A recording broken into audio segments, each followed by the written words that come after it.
좋아하는 그 성경 주석 중에 하나가 미드라시라는 책입니다. 미드라시에 보면은 이런 얘기가 한 장 넘겨주십시오. 보시면은 옛날에 이제 그 다윗 왕이 큰 전쟁을 이기고 나서 승리하고 나서 그 승리의 기쁨을 오랫동안 가지고 간직하기 위해서 이제 어떻게 하면 좋을까 그러다가 한 보석 세공업자를 부릅니다. 나라에서 제일 가는 그 사람을 불러서 이렇게 얘기합니다. 나를 위해서 반지를 하나 만들어 달라. 그러면서 거기에 반드시 글귀를 적어야 하는데 어떤 글귀를 적는가 하면은 내가 큰 승리에도 내가 도취되어서 자만하지 않아서 그래서 실수를 범하지 않도록 내 마음을 붙잡아 줄 수 있는 그런 글귀가 되어야 하고 또 내가 절망하고 힘들 때에도 이 글귀를 보면 내가 위로를 받고 내가 흔들리지 않는 마음을 다시 세워서 힘을 북돋을 수 있는 그런 글귀를 하나 적어 주었으면 좋겠다. 이렇게 이제 명령을 내립니다. 그래서 이제 그 세공업자가 그 명령을 받고 이제 집으로 돌아가는데 어떤 글귀를 써 넣었을까요? 답은 제가 나중에 말씀을 드리겠습니다. 우리가 이제 오랫동안 그 에베소서 1장 3절부터 14절까지 말씀을 가지고 살펴봤는데 성부 하나님, 성자 하나님, 성령 하나님께서 이루시는 그 크고 놀라운 구원이 어떤 것인가 우리가 살펴봤습니다. 성부 하나님께서 우리를 창세전에 택하시고 그리고 성자 하나님께서 십자가의 보혈로 우리의 죄를 사하여 주시고 그리고 성령 하나님께서 우리를 인치십니다. 도장을 꽉 찍어서 인치셔서 보증을 해주는데 하나님의 기업을 받을 수 있도록 합당한 자가 될 수 있도록 그걸 취소되지가 않습니다. 도장이 찍혀서 그 일을 그 구원을 이루는 일을 성령님께서 하십니다.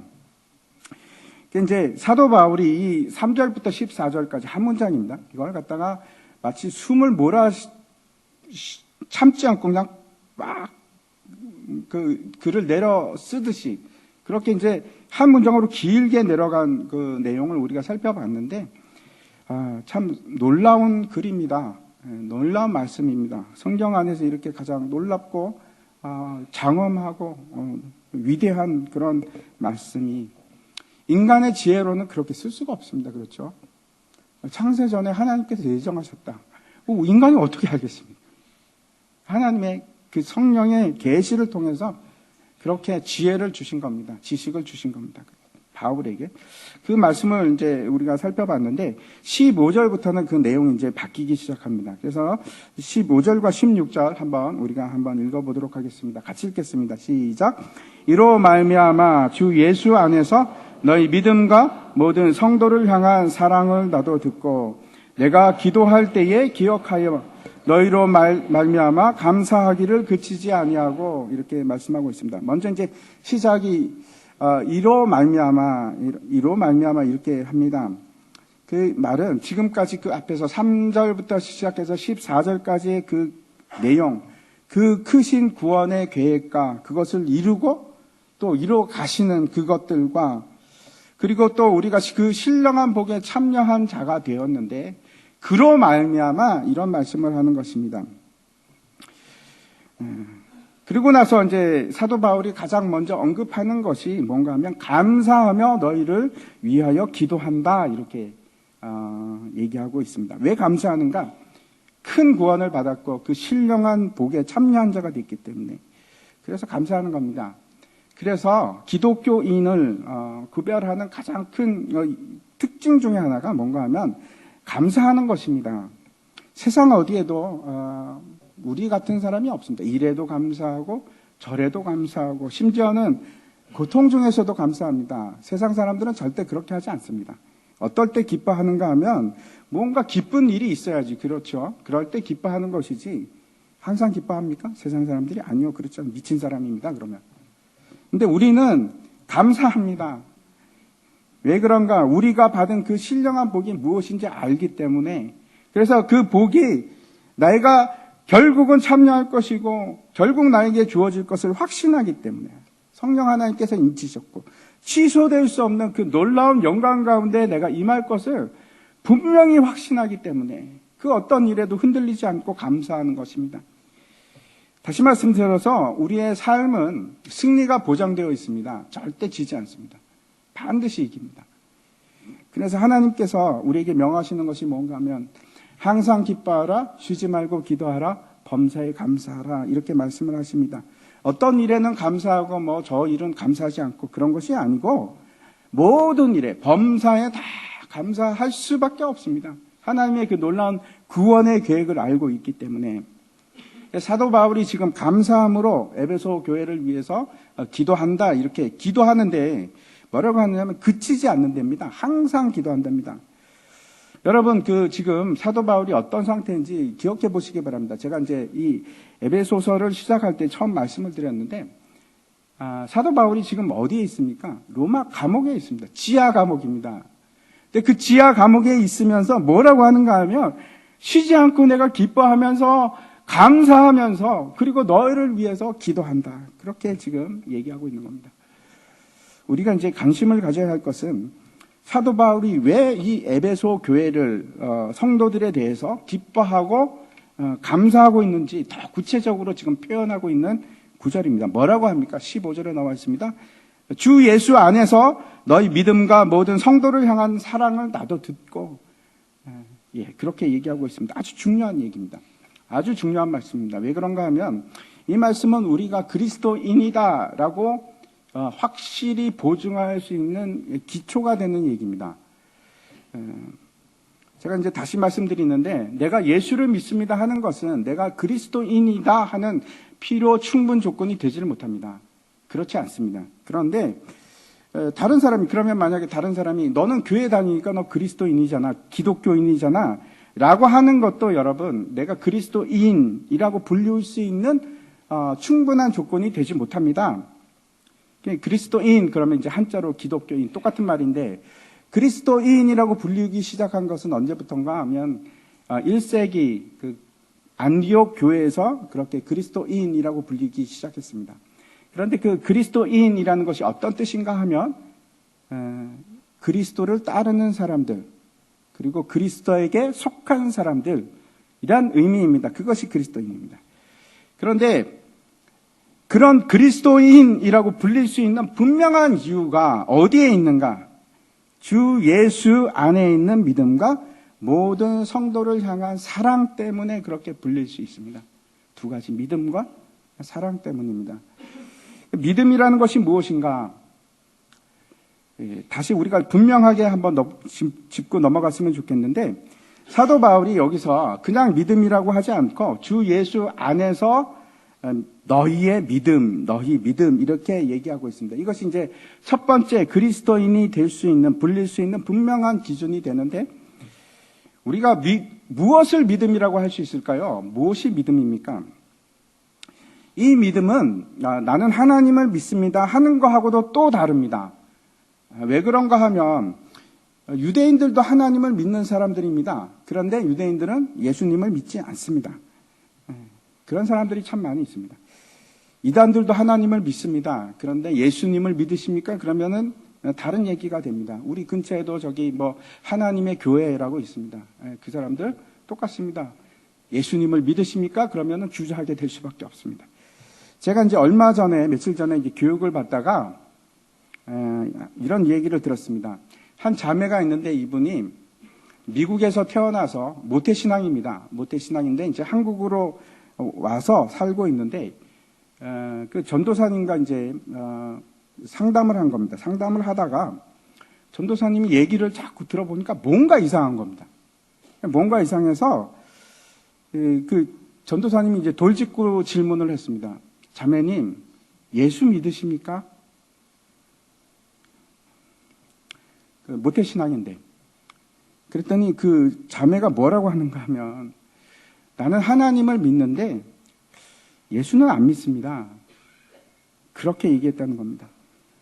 생각해 보십시오. 평생을, 많은 나이는 아니지만 평생을 모태신앙으로 자라서 교회에서 컸고 기독교인이라고 불리고 살았는데 그런데 예수를 안 믿는다는 겁니다. 무슨 말인가 하면 지금까지 하나님을 범신론적으로 믿어왔지 분명히 그 하나님, 여호와 하나님을 믿는 것도 아니고 더더욱이 특정한 하나님이 아닐 뿐더러 더더욱이 그 하나님은 예수 그리스도가 아니라는 겁니다. 그래서 그 전도사님이 그 자매를 붙들고 처음부터 다시 복음을 전하고 그 자매가 펑펑 울면서 결국 예수님을 영접했다고 하는 그런 얘기를 들었습니다. 저도 비슷한 경험이 있습니다. 제가 이제 선교사로 나가기 전에 저는 이제 우리 소망교회에서 파송을 받았는데 그 전에 다니던 교회가 있습니다. 그래서 이제 이단에 나가기 전에 그 교회 가서 인사를 드리려고 목사님한테도 인사를 드리려고 그 교회로 갔습니다. 근데 그 교회 안에서 지나가다가 이제 권사님을 만났습니다. 저를 참 좋아하던 권사님이었는데 그 교회 다닐 때 저는 이제 고등부 교사였습니다. 그때는 이제 신학교 안 다닐 때였으니까 고등부 교사였는데 그 고등부 아이의 어머니십니다. 그 권사님이 참 좋으신 분입니다. 세상에 그렇게 선한 분이 안 계십니다. 굉장히 선하신 분인데 그 권사님이 이제 만났는데 전 이제 선생님이라고 부릅니다. 그때는 뭐 그래서 선생님 이란 가시게 되었다면서요. 선교사로 가신다고 제가 얘기를 들었는데 얘기를 좀 하고 싶다는 겁니다. 그래서 그 권사님 그러시죠. 그리고 이제 얘기를 시작하는데 뭐라고 그러시는가 하면 선생님 이란 가신다고 들었는데 왜 이란으로 가세요? 그래서 제가 이제 이분이 내가 이란이 좀 험한 곳이라고 생각하고 나를 위로하려고 그러시는구나 이렇게 생각이 들었습니다. 그래서 이란에도 가서 복음을 전해야죠. 이란에도 사람이 필요합니다. 그렇게 얘기를 했습니다. 그랬더니 뭐라고 얘기를 하시냐면은 그 사람들도 다 하나님 믿는 사람들이 아닌가요? 그러는 거예요. 그래서 갑자기 제 머리가 멍해지면서 이 권사님이 도대체 무슨 얘기를 하시는 거지? 얘기를 들어보니까 이 권사님이 하시는 말씀이 우리가 하나님을 믿듯이 그 사람들도 다 알라라고 그 하나님 똑같은 하나님 아닙니까? 그 하나님 믿는 사람인데 거기 가서 무슨 선교를 하시려고 그러십니까? 이런 얘기인 겁니다. 제가 권사님 그 사람들은 예수 믿는 사람들이 아닙니다. 그렇게 얘기를 했습니다. 그랬더니 그 뒤에 저에게 더 엄청난 말씀을 하시는 겁니다. 꼭 예수를 믿어야 하나요? 권사님이. 그 순간 제가 머리가 하얗게 되면서 뭐라고 이게 도대체 뭐지? 권사님이신데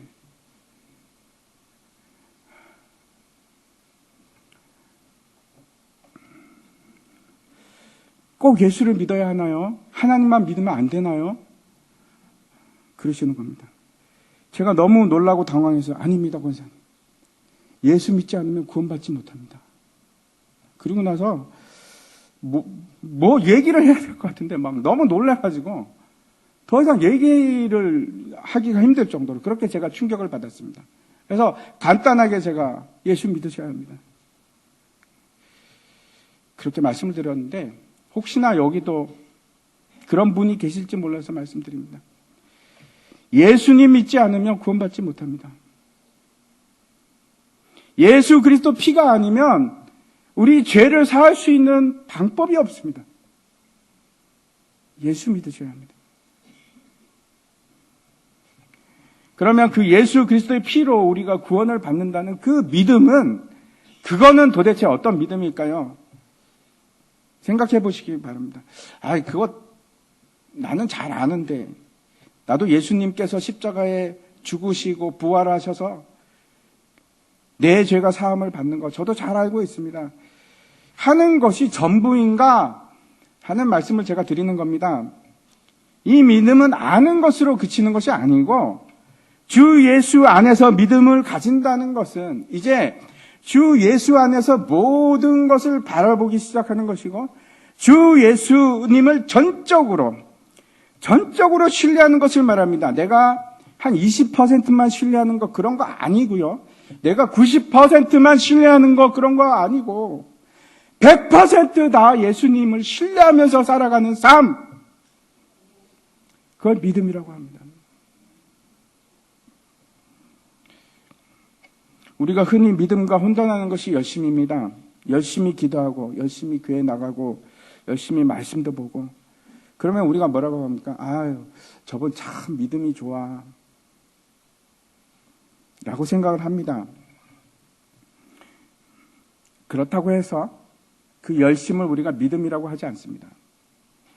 제가 말씀드리는 것은 열심히 교회에 나와서 봉사하고 예배드리고 그게 나쁘다는 것도 아니고 그걸 하지 말라는 것도 아니고 여러분 하셔야 합니다.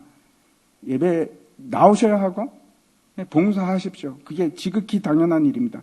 하지만 믿음이라는 차원은 그것과는 열심과는 다른 것입니다.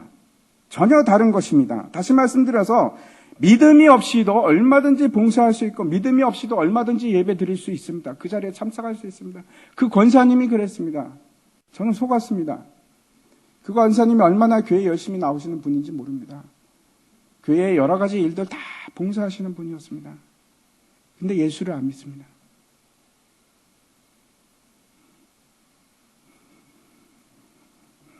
믿음이 무엇인가? 먼저 우리가 생각해야 될 것이 믿음의 대상이 누군지 한번 생각해 보시기 바랍니다. 믿음은 반드시 그 대상이 존재합니다. 다시 말씀드려서 자기 확신하고는 다릅니다. 믿습니다, 믿습니다 하는 것으로 예수 그리스도 안에 있는 믿음과 대치할 수가 없습니다. 예를 들어서 나는 내가 성공할 것을 확신합니다. 그걸 믿음이라고 합니까? 아니요, 그걸 믿음이라고 하지 않습니다. 그런 믿음은 예수 그리스도를 믿는 믿음하고 전혀 다른 차원의 믿음입니다. 다른 겁니다. 이것이 사람들이 혼돈을 일으키는 두 번째입니다. 잘못 생각하는 믿음의 두 번째 유형입니다. 예를 들어서 조엘 오스틴, 여러분이 잘 아시죠? 긍정의 힘, 그 책을 쓰신 분인데 이것을 믿음으로 계속 호도하게 만들어 갑니다. 우리도 그렇게 느끼는 겁니다. 우리도 그렇게 흔히 받아들이지 않습니까? 내가 확신하고 아멘 하는 것이 믿음. 정말 그게 믿음입니까? 마가복음 한번 보겠습니다. 마가복음에서 예수님께서 이렇게 말씀을 하셨습니다. 11장 23절인데 내가 진실로 너에게 이르노니 누구든지 이 산더러 들리어 바다에 던져지라 하며 그 말하는 것이 이루어질 줄 믿고 마음에 의심하지 아니하면 그대로 되리라. 이게 도대체 무슨 말씀을 하는 걸까요? 정말 믿음을 가지고 이 산더러 들려서 저 바다에 퐁당 빠져라. 그러면 명령을 하고 믿습니다. 그러면 그대로 될까요? 대답을 잘 하시기 바랍니다. 될까요?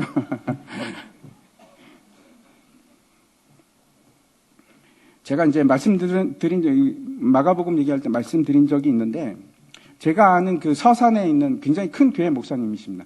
근데 그 목사님께서 산기도를 가셨다가 엄청 이제 열심히 기도하시고 은혜 많이 받아갖고 성령 충만해갖고 산을 내려오셨습니다. 그래가지고 앞에 딱 보니까 서산 앞바다가 보이는데 섬이 있는 겁니다. 그래서 그래, 이 마태복음, 마가복음 11장 말씀을 기억하면서 주여 믿습니다. 그러면서 저 섬아 들려서 이곳으로 풍당 빠져라. 그렇게 믿습니다. 그러고 기도를 했습니다. 어떻게 됐을까요? 진짜 섬이 들려서 저쪽으로 빠졌을까요? 대답을 잘 하십시오. 그게 가능하다고 생각하십니까?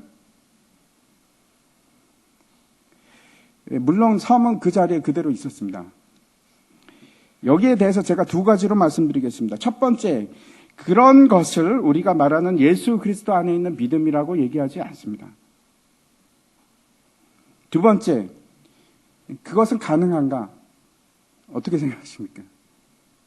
그런 일이 있을 수 있을까요? 저는 가능하다고 생각합니다.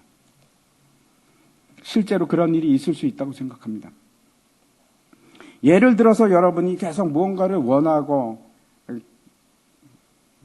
소원하고 그걸 밤이나 낮이나 생각하면서 나는 꼭 그렇게 그걸 이루고 말 거야. 그리고 그걸 위해서 노력하면 어떻게 될까요? 반드시 이루어집니다. 반드시 이루어집니다. 그것을 세상 사람들이 말하는 뭐라고 얘기하냐면 끌림의 법칙이라고 얘기합니다. 끌림의 법칙. 예를 들어서 내가 차를 사고 싶다 그러면은 그 차를 막 생각하면서 그래 나는 그 차를 꼭 사고 말 거야. 나는 가지고 말 거야. 끊임없이 상상하고 그 일을 계속 지속적으로 생각하면서 노력하면 가질 수 있을까요? 가집니다. 반드시 가집니다. 언젠가는 반드시 이루어집니다. 이런 말이 있죠. 꿈은 이루어진다. 그거 정말입니다. 꿈 꾸면 이루어집니다. 꿈을 안 꾸니까 안 이루어지는 겁니다. 맞습니다. 이루어집니다. 하지만 그것을 우리가 믿음이라고 하지는 않습니다. 그런 걸 믿음이라고 하지 않습니다. 혼돈하지 마시기 바랍니다. 그것을 믿음과 혼돈하지 마시기 바랍니다. 그러면 예수님께서 이 말씀하신 이루어질 줄 믿고 그대로 마음에 의심치 않고 기도하면 이루어진다. 이것은 도대체 무슨 말씀일까요? 그 앞뒤 문맥을 우리가 잘 살펴야 되는데, 이거는 제가 이제 마가복음 할 때 말씀드렸습니다. 이거는 어떤 뜻인가 하면 하나님께서, 예수님께서 구약 성경 얘기하시는 겁니다. 구약 성경의 말씀이 그대로 이루어지리라 믿고 기도하면 하나님의 약속은 반드시 이루어진다. 말세의 얘기입니다. 그 얘기를 하고 계시는 겁니다. 믿음에 대해서 대표적으로 우리가 기록하고 있는 것 생각나시는 곳이 있으시죠? 예, 성경에서 히브리서 11장 1절 말씀 같이 한번 읽어보겠습니다. 시작. 믿음은 바라는 것들의 실상이요 보지 못하는 것들의 증거니. 이 말씀은 도대체 무슨 말씀을 하고 있을까요? 많은 사람들이 이걸 어떻게 생각을 하는가 하면 이 구절을 읽으면서 그래, 보이지는 않지만 내가 믿음을 가지고 소원하면 반드시 이루어진다. 실체가 된다. 라고 생각을 합니다. 그렇지 않습니다. 그런 말이 아닙니다. 그런 뜻이 아니고 이것은 내가 그 실상이다 하는 것은 어떤 뜻인가 하면 내가 그 아래에 확실하게 선다. 근데 그 서는 것이 어떤 것인가? 확실하고 객관적인 실체 위에 선다는 뜻입니다. 주관적인 것이 아니고 객관적인 사실 위에 선다는 겁니다. 그 실체가 누굴까요? 예수 그리스도. 예수 그리스도가 우리에게 절대로 바뀔 수 없는 확실한 주관적인 것이 아니고 객관적인 실체가 되어서 내가 그 위에 서는 것이 그걸 믿음이라고 하고, 그 믿음을 가지고 있으면 미래를 바라볼 때 그 예수님께서 약속하신 것은 내가 지금 당장 보이진 않지만 반드시 이루어질 것이다 하는 증거가 된다. 그 얘기를 하고 계신 겁니다. 다시 말씀드립니다. 우리에게 있어서 믿음의 대상은 두 가지밖에 없습니다. 하나는 뭘까요? 하나는 하나님. 두 번째는 그 하나님의 말씀. 그 말씀이 바로, 하나님의 말씀이 바로 예수 그리스도.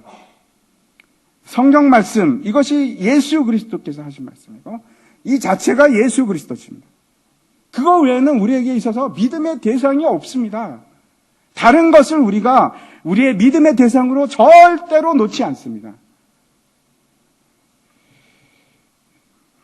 그래서 진짜 내가 예수 그리스도 안에 믿음을 가진다 하는 것은 어떤 것인가 하면 내가 신앙생활에 열심을 낸다. 이것도 믿음을 얘기하는 것이 아니고 내가 원하는 것은 반드시 이루어질 것이다. 믿습니다 하는 것도 믿음이 아닙니다. 그런 걸 믿음이라고 하지 않습니다. 그런 것이 아니고 믿음이라는 것은 내가 하나님의 말씀을 믿는 것이고 그 말씀이신 예수 그리스도를 신뢰하는 것을 의미합니다. 그래서 나를 믿고 사는 것이 아니고 내 힘을 믿고 사는 것이 아니고 예수 그리스도를 신뢰하면서 의지하고 믿고 사는 그것을 믿음이라고 합니다. 그 어린아이들이 엄마 품에 안겨 있으면 안심을 합니다. 그렇죠? 엄마가 나를 보호해 줄 것이고 엄마가 나를 지켜주실 것이고 엄마가 내가 배고프면 반드시 나를 먹여줄 거라는 확실한 믿음을 가지고 있습니다. 그래서 어린아이들은 그렇게 생각합니다. 나는 엄마만 있으면 돼. 딴 거 필요 없습니다. 엄마만 있으면 아무 문제 없어. 여러분, 그것이 믿음입니다. 어린아이들에게 돈이 필요하겠습니까? 돈을 가질래? 엄마를 가질래? 뭘 가지겠습니까? 엄마를 가지죠. 엄마가 있으면 다 해결이 되는데. 심지어는 좋아하는 장난감이 있더라고 하더라도 엄마하고는 비교 대상이 아닙니다. 엄마 가질래? 장난감 가질래? 당연히 엄마 가지죠. 이 어린아이와 같은 믿음이 우리에게 필요한 믿음입니다. 나는 다른 것이 필요한 것이 아니고 주님이 필요합니다. 그래서 나는 내 자신을 신뢰하는 것이 아니고 예수님을 필요합니다. 예수님을 신뢰합니다. 돈하고 여러분 생각해 보십시오. 돈하고 예수님하고 어떤 거 택하시겠습니까? 당연히 예수님 택해야지.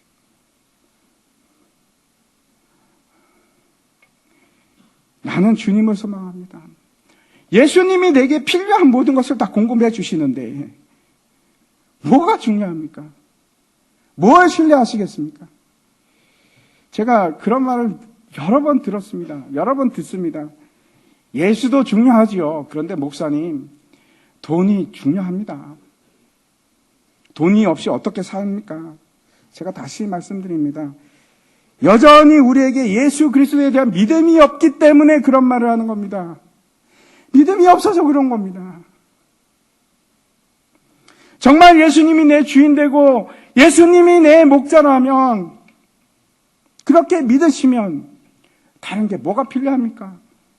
그 목자 대신 예수님이 다 채워주실 텐데 뭘 원하겠습니까? 돈을 원하시겠습니까? 예수님을 원하시겠습니까? 다윗이 시편 23편에서 이렇게 고백합니다. 우리가 너무나 잘 아는 시지 않습니까? 여호와는 나의 목자시니 내게 부족함이 없으리로다. 부족함이 없으리로다. 그가 나를 푸른 초장의 풀밭에 누이시며 쉴 만한 물가로 인도하시는도다. 내 영혼을 소생시키시고 자기 이름을 위하여 의의 길로 인도하시는도다. 나의 목자 되신 예수님이 나에게 계시면 내가 부족할 이유가 없습니다. 예수님께서 나를 푸른 풀밭으로 인도하여 주시고, 내가 목마르면 나를 쉴 만한 물가로 인도하여 주시고, 심지어는 내 영혼이 지쳤을 때 내 영혼을 소생시켜 주시고 나를 의의 길로 가게 하시는 그 예수님이 있으면 뭐가 더 필요하겠습니까?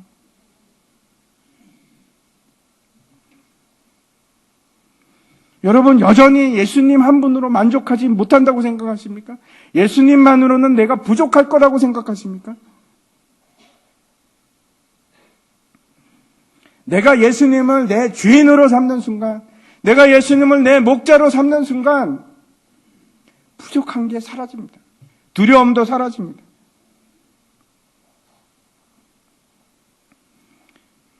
그렇게 살아가는 것을, 그걸 믿음이라고 합니다.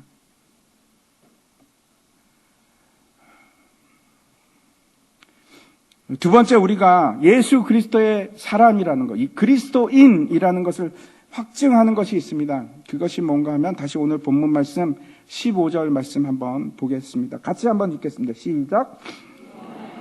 주 예수 안에서 너희 믿음과 모든 성도를 향한 사랑을 나도 듣고. 두 번째, 그리스도인의 본질을 나타내는 것이 뭔가 하면 사랑입니다. 그런데 이 사랑에 대해서 그냥 사랑이라고 하지 않고 뭐라고 앞에 붙는가 하면 모든 성도를 향한 사랑, 이렇게 표현을 하고 있습니다. 원래 우리는 사랑을 할 수 없는 사람들입니다. 아니, 그럴 리가 있습니까? 목사님, 사람들이 얼마나 사랑을 많이 하는데요. 그리스도인 아닌 사람들도 사랑을 합니다. 그렇죠? 연애도 하고 사랑도 하고, 그 다음에 노래도 보면은 뭐 한 8, 90%가 사랑 얘기고. 그런데 그 사랑과 성경이 말하는 사랑은 다른 거일 수 있습니다. 사랑이라고 하면 우리가 가장 먼저 떠오르는 성경 구절이 어떤 것이 있습니까? 고린도전서 13장 말씀이죠. 한번 보도록 하겠습니다. 같이 한번 읽겠습니다. 너무 좋은 말씀이라서 우리 같이 한번 읽겠습니다. 시작. 사랑은 오래 참고, 사랑은 온유하며 시기하지 아니하며, 사랑은 자랑하지 아니하며 교만하지 아니하며 무례히 행하지 아니하며 자기의 유익을 구하지 아니하며 성내지 아니하며 악한 것을 생각하지 아니하며 불의를 기뻐하지 아니하며 진리와 함께 기뻐하고 모든 것을 참으며 모든 것을 믿으며 모든 것을 바라며 모든 것을 견디느니라. 제가 늘 말씀드리지만 여러분, 사랑이라는 것은 감정이 아닙니다. 감정이 아니고 행위입니다. 행함입니다.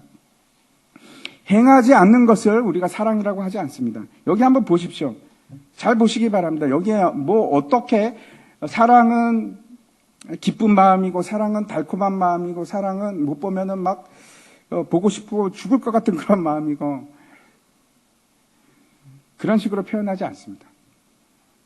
그런 식으로 쓰지 않습니다.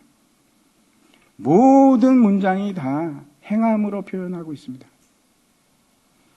사랑은 오래 참고, 사랑은 온유하고, 또 시기하지 않고, 자랑하지도 않고, 교만하지도 않고, 그리고 무례히 행하지도 않고, 그러면서 자신의 유익을 구하지 않는다고 합니다.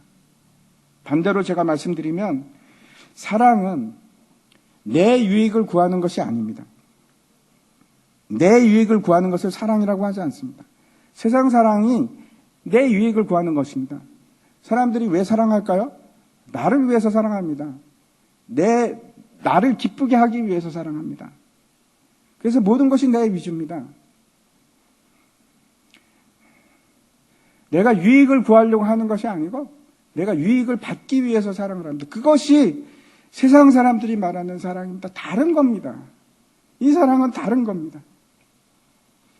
타인의 유익을 구하는 것이 사랑입니다. 사랑은 여러분 가만히 있는 것이 아니고 말로만 사랑해 자기 사랑해 하는 것이 사랑이라고 성경은 얘기하지 않고, 사랑은 동사형입니다.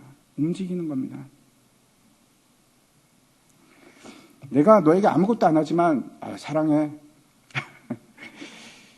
하는 건 사랑이 아닙니다. 여러분, 남편 여러분, 아내 사랑하시지요? 대답이 없으신데. 아내 여러분들, 남편 사랑하시죠?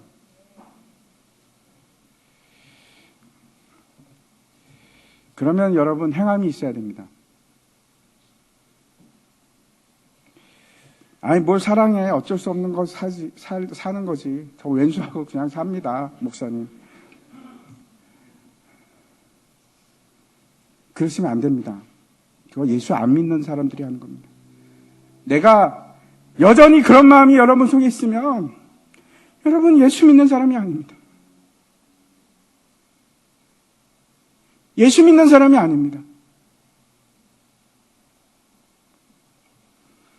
그러시면 안 됩니다. 그리스도인의 본질이 뭔가 하면 사랑하는 겁니다. 그래서 예수를 믿으면 처음보다 나중에 훨씬 더 사랑하는 것이 그게 맞습니다.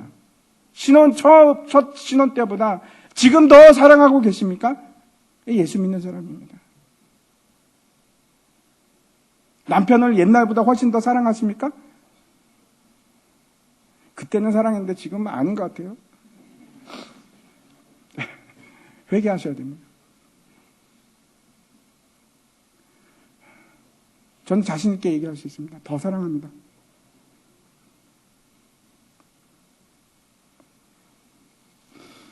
그때는 말이죠, 제가 눈에 콩깍지가 씌었어요. 결혼했는데 알고 보니까 저 인간이, 제가 다시 말씀드립니다. 사랑은 행함입니다.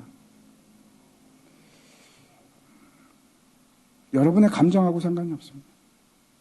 여러분의 감정하고 여러분의 의지하고 상관없습니다. 사랑하십시오. 유익을 주십시오. 내 유익을 구하는 것이 아니고 아내의 유익을 구하시고, 무례히 행하지 마시고 성내지 마시고 온유하고 겸손하게 대하는 것이 사랑입니다. 말을 들어주고 공감해주고 악하게 생각하지 마시고,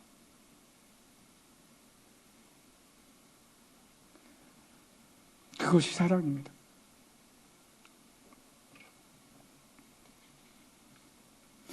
그러면 그 사랑의 대상이 누군가?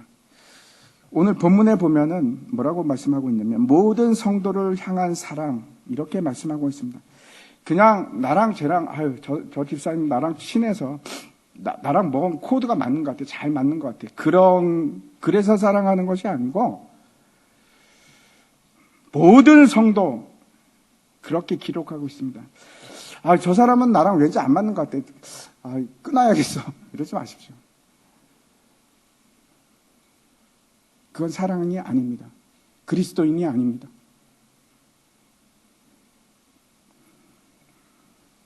그러는 것이 아니라 여기 있는 모든 사람을 다 사랑하는 사람이 되는 것. 그것이 그리스도인입니다. 예수님께서 마태복음 22장에 이렇게 말씀을 하십니다. 제가 한번 읽겠습니다. 예수께서 이르시되 내 마음을 다하고 내 목숨을 다하고 뜻을 다하여 주 너의 하나님을 사랑하라 하셨으니 이것이 크고 첫째 되는 계명이요 둘째도 그와 같으니 내 이웃을 내 자신같이 사랑하라 하셨으니 이 두 계명이 온 율법과 선지자의 강령이니라. 모든 율법이 말하는 것이 뭔가 하면 첫 번째로 내 하나님을 사랑하는 것이고 두 번째 내 이웃을 내 몸과 같이 사랑하는 것, 그것이 율법입니다. 그것이 모든 율법의 핵심입니다. 율법을 지키는 것은 이것을 다 하면 모든 율법을 지키는 것입니다. 원래 우리는 사랑을 할 수 있는 사람이 아닙니다. 그런 존재가 아닙니다. 왜 그런가 하면 하나님은 사랑이신데 우리가 그 형상을 따라서 지음을 받은 사람들이었지만 하나님과의 관계가 완전히 끊어졌습니다. 죄 때문에. 그래서 하나님의 사랑을 내가 공유할 수 있는 방법이 없었습니다. 그래서 우리가 원래 어떤 사람인가 하면 사랑하는 사람이 아니고 저나 여러분이나 다 마찬가지입니다. 원래 미워하고 원래 시기하고 원래 화내는 존재들입니다. 그런데 예수님께서 우리의 화목 제물이 되셔서 우리와 하나님 사이에 화목케 하심으로 이제 예수 그리스도와 우리 사이에 교제가 일어나기 시작했습니다. 그 코이노니아가 일어나기 시작했습니다. 근데 그 코이노니아가 뭔가 하면 그 뜻이 공유하는 것입니다. 공유하는 것. 그래서 하나님의 사랑을 우리가 이제는 나도 공유할 수 있는 사람이 된 것입니다. 다시 말씀드려서 우리가 하나님을 사랑하기 때문에 하나님께서 사랑하시는 다른 사람들을 사랑할 수 있게 된 겁니다. 제가 이제 작년 송구 영신 예배 때 여러분께서 그 내신 기도 제목을 1월 한 달 동안 교육자들과 함께 이제 새벽에 이제 기도를 합니다. 근데 여러분의 그 기도 제목을 보면서 그렇게 제가 은혜가 되고 눈물이 납니다. 눈물을 흘리면서 기도합니다. 어떤 생각이 드는가 하면, 야, 이분도 이렇게 하나님을 사랑하시는구나. 하나님도 이분을 이렇게 사랑하시는구나. 그런 생각이 나면서 저도 여러분을 사랑하는 마음이 막 생기는 겁니다. 왜? 저도 하나님을 사랑하니까. 하나님께서 여러분을 사랑하시기 때문에 저도 여러분을 사랑하는 마음이 막 생기면서 눈물이 납니다. 여러분의 기도 제목을 보면 아무것도 아닌 기도 제목 같은데 막 눈물이 납니다. 하나님 좀 이루어 주시옵소서. 로마서에서 사도 바울이 이렇게 기록을 합니다. 8장 35절부터인데 제가 한번 읽겠습니다. 누가 우리를 그리스도의 사랑에서 끊으리요? 환난이나 공고나 박해나 기근이나 적신이나 위험이나 칼이라. 기록된 바 우리가 종일 주를 위하여 죽임을 당하게 되며 조살당할 양같이 여김을 받았나이다 함과 같으니라. 그러나 이 모든 일에 우리를 사랑하시는 이로 말미암아 우리가 넉넉히 이기느니라. 가친가친하게 이기는 것이 아니고 압도적인 스코어로 이깁니다. 축구로 얘기하면 5대 0으로 이기는 겁니다. 한 3대 0 정도 되니까 이제 두렵지도 않고 겁나지도 않고 진리가 있어. 그게 우리들입니다. 그게 우리들이에요. 압도적으로 승리한 상태에서 그렇게 살아가는 겁니다. 어떤 어려움이 와도 넉넉하게 그리스도의 사랑 때문에. 이제 제가 말씀을 마치려고 하는데 제가 앞에서 말씀드렸던 그 다윗 왕 얘기를 좀 하려고 합니다. 그 다윗 왕이 반지에다가 글귀를 써오라고 그 보석 세공업자에게 명령을 했는데 그 보석 세공업자가 집에 가서 머리를 싸매고 고민을 하는데 좋은 말이 떠오르지 않는 겁니다. 무슨 말을 써야 할까? 어떻게 해야지 승리를 했을 때도 마음이 흔들리지 않을 수 있을까? 어떻게 써야지 좌절과 근심 속에서도 흔들리지 않고 다시 일어날 수 있을까? 무슨 말이 좋지? 아무리 생각을 해도 생각이 떠오르지 않는 겁니다. 그래서 이제 그 당시에 가장 지혜롭기로 유명한 사람이 한 명 있었습니다. 누군지 아십니까 혹시? 솔로몬이 그때 있었어요. 왕자였죠. 그래서 솔로몬을 찾아갑니다. 그래서 어떻게 하면 좋을까요? 그랬더니 솔로몬이 잠시 생각하다가 글귀를 적었습니다. 뭐라고 적었을까요? 한번 보여주시기 바랍니다. 이 또한 지나가리라. 이 또한 지나가리라. 우리에게 필요한 것이 뭔가 하면 믿음의 눈으로 바라보는 것입니다. 다른 사람이 아닌 우주를 창조하시고 나를 지으신 하나님께서 그토록 나를 사랑하시는 그 사랑의 눈으로, 하나님을 신뢰하는 그 마음으로, 그 하나님께서, 예수 그리스도께서 나와 함께 하신다는 것을, 그걸 바라보는 눈으로 이 땅을 살아가는 겁니다. 지금도 제가 여러분이 얼마나 힘들고 또 어려운 상황을 걸어가고 계신 분들이 있는지 제가 잘 압니다. 어떤 분은 앞이 안 보이시죠? 안개가 자욱해서 한 치 앞도 안 보일 것 같은. 흔들리지 마십시오. 저도 늘 이 글귀를 생각합니다. 이 또한 지나가리라.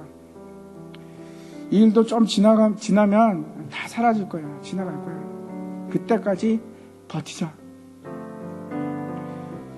그때까지만 버티자. 그리고 사랑하는 겁니다. 하나님 사랑하고 여러분 주위에 있는 사람들 사랑하십시오.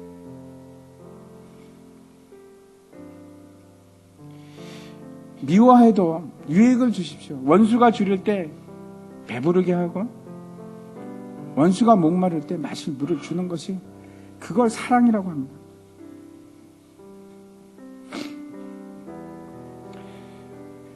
유익을 주시기 시작하면, 미운 사람이 있으면 왜 떡 하나 더 준다고 그러지 않습니까?